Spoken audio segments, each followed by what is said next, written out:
Okay, so I've never heard of this before of what is a slat trust. I thought they said slap trust, but C-SPAN said slat trust. So it's SLAT, a spousal lifetime access trust, which that can be considered Social Security. It's irrevocable, which means no one can touch it. It'll be the same thing with the military discretionary. It's an irrevocable trust created by one spouse for the benefit of their spouse and potentially others during their lifetime, allowing the donor spouse to transfer assets while potentially reducing their estate tax liability and providing financial security for the beneficiary spouse. But this is done in business too. Once assets are placed in a slat, the grantor and spouse creating the trust loses control over those assets and cannot access them directly. Beneficiary, the primary beneficiary of SLAT is typically the grantor's spouse, who can receive distributions from the trust and their health, education, maintenance, and support.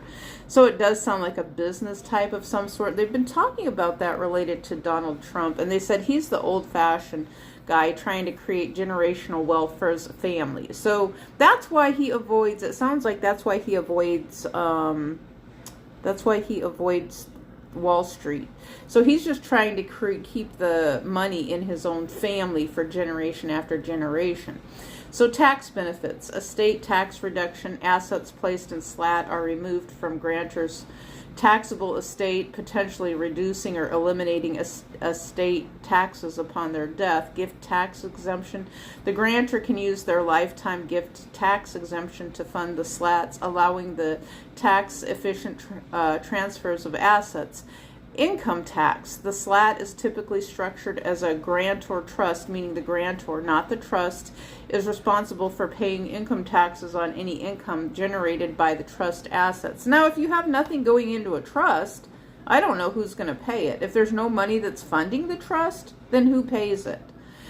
Flexibility. That's what I've wondered. If you have a trust, I mean, there's a revocable trust and an irrevocable, and I guess this is irrevocable.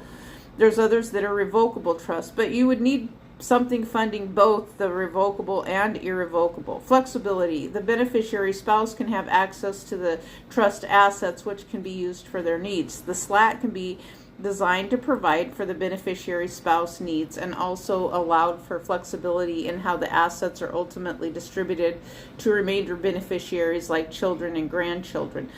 Assets in a SLAT are generally protected from creditors and beneficiary spouse. Oh, bankruptcy. Interesting.